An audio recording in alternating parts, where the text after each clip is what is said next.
ভোটের আগের রাতেই চরম দুর্ভোগ, জলমগ্ন ভোটকেন্দ্র নিয়ে উদ্বেগ হাইলাকান্দিতে।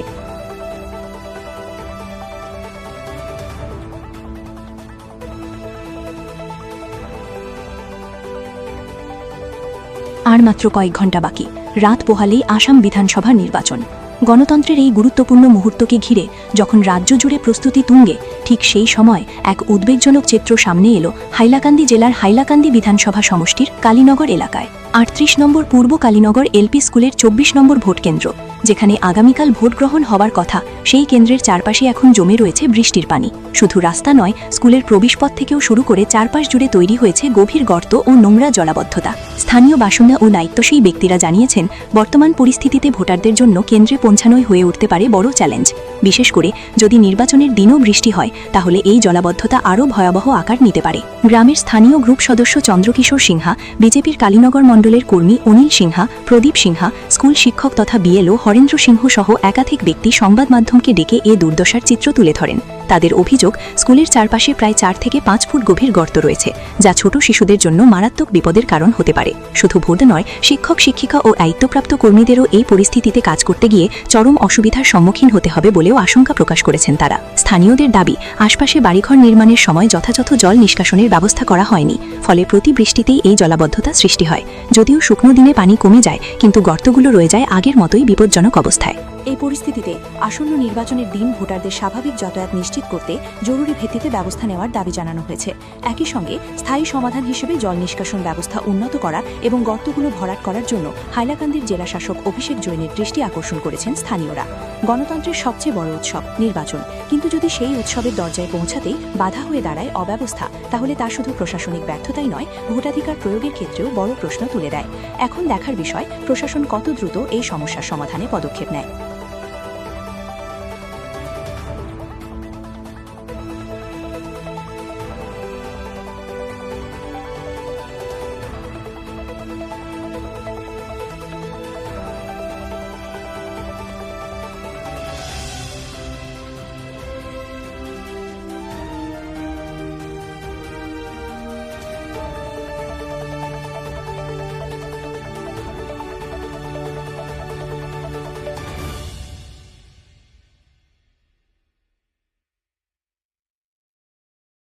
গতকাল দিন থেকে দেখি আর বুঝছো না যে দুরবস্থা, মানে এই যে নালার পানি স্কুলের মেইন রাস্তা, এটা এমন ভাবে যে পানিগুলা জমে, বুঝছো, বাচ্চারা এটা ঢুকতে পারে না, আর স্কুলের মাস্টাররা তো ঢুকতে পারতো না। এই পানিগুলো কত মানে গাদ্দা পানি, এটা কইটা মানে এটা বাচ্চা তো ইনফেকশন আনবো 100%। মানে এটা মানে এত খারাপ পানি। আমি এখন বর্তমানে যে চাই আর যে এই জিনিসটার কিনা সমাধান করা যায়, বুঝছো না মাস্টার সাহেব আপনি না নি ওটা কিভাবে সমাধান করা যায়, এগুলো আপনার কমিটি আছে তো, স্কুলের কমিটি লইয়া সমাধান করুন। যেহেতু আগামী কালকে বিধানসভা নির্বাচন 9 এপ্রিল, তো এখান শোনা গেছে যে এটা একটা ভোট সেন্টার, পোলিং সেন্টার, তো এই সেন্টারও ভোটাররা কিভাবে এসে ভোট দিবেন? এই তো মানে মেইন তো ওটাও তো মানে আমি কই আর যে কালকে ইলেকশন, কত বড় একটা ইলেকশন, হ্যাঁ নির্বাচনীয় মানে একটা সেন্টার আছে এখানে। যেহেতু আজকে অবস্থা যখন পানি মানুষের যে ভুক্ত দিলা আর ওই যে ভোট দিলা অবস্থা পানি না, স্কুলের একটা বাচ্চারা যদি পড়ে দিন মারা যাইব, তো নীলিকা মানে পুরো ডাটা দেওয়া লাগে। আচ্ছা, আপনি যেহেতু স্থানীয় এখানের গ্রুপ সদস্য, আপনি কিটা কইবা? হয়তো এইটা তো কালীনগর মন্ডল, পেজ নম্বর হইলো 24, হ্যাঁ, আর তোমার সেন্টার নাম হইলো তো 38 নম্বর পূর্ব কালীনগর। এই যে কালকে মতদাতা 9 তারিখ হইব, এই যে আওয়াজ যে মতদাতা দিত, পানির অবস্থা খুব শোচনীয়, এইসব বুথের অতি সত্তর মানে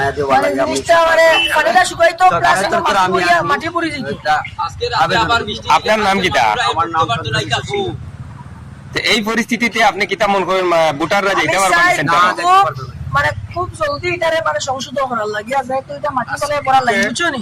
আচ্ছা, ওই স্কুলের চতুর্পাশে দেখা গেছে গর্ত, আর স্কুলটার মধ্যে একটু বিটার মধ্যে একটা স্কুলের মানে গৃহটা নির্মাণ করিয়া রাখা, কিন্তু এই গর্তের মধ্যে কিটা মানে বাচ্চা কাচ্চা কোনোদিন পড়বা বলে আপনারা কিটা মনে করেন? 100% এটা কেমন গর্ত? এই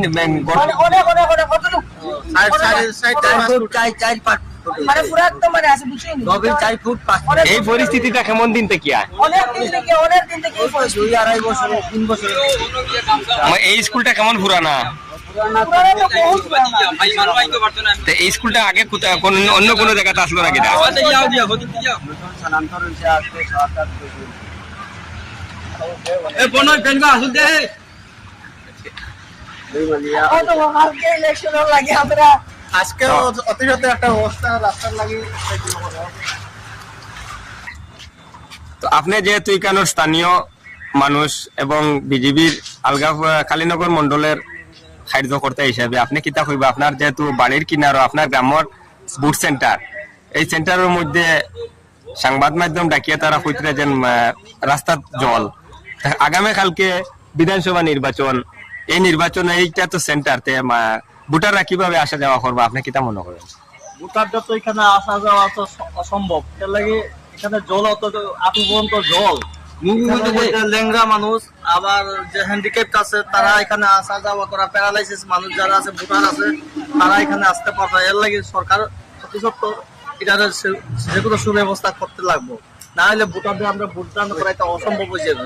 আর স্কুলের কর্তৃপক্ষ দেখা মানে যেগুলো মানে স্কুল কমিটি আছে, হ্যাঁ এই দায়িত্ব স্কুল কমিটির কাছে নিশ্চয় তারা কোনো ওয়ার্ক আছে না নি, তারা মানে খাওয়া যায় এগুলো আমরা জানি না, কিন্তু সঠিক কতটুকু কাজ আইছে না আইছে বা এগুলো কাজ কিভাবে হয় না হয় বুঝছো নি, স্কুল কমিটির মানে যেগুলো মানে মেম্বার সদস্য আছে তাদেরকে আমরা অনুরোধ করি যাতে আপনারা দিত মানে কাজটা করার লাগে। এখানে আজকে তো সম্ভব নয়, কালকেও সম্ভব নয়, যদি পানিটাই শুকাইয়া মানে রাস্তাটা শুকানো হয় তাহলে মানুষ বিকলাঙ্গ হ্যান্ডিক্যাপ মানুষরা ভোট দিতে পারবো, ঠিক আছে। কিন্তু এর পরবর্তী যে ইলেকশনের বাদ মানে দীর্ঘ কাজটা যেন আমরা করতে মানে আমরা চাই আর করিয়া দেবো বুঝলেন। আর যে গর্তটাই না আছে এই গর্তটা কিতা বড় আউট করলে আপনারা মানে 100% এটা চলবে। এখানে জল জমিয়া থাকে, তো জল জমাটা এই যে দুইটা গাতা আছে ওটাতে মাটি ফিলিং করে দিলে আলটিমেটলি এই যে জলের জমাটা থাকতো না, এটা সরিয়া যাইব গিয়া। জল জমার কারণ কিতা? জল জমাটা এইদিকে ড্রেন নাই, এইদিকেও ড্রেন নাই, জল তো এখানে থাকে, এটা মাটি দিয়ে ফিলিং করলে জলটা এখানে জমায়া তুইতো না। ম্যাডাম আপনি কোথায় একটা ফাইনাল ফটো একটা তুলবো, যাতে ও মনে হয় তোরা দাঁড়াও।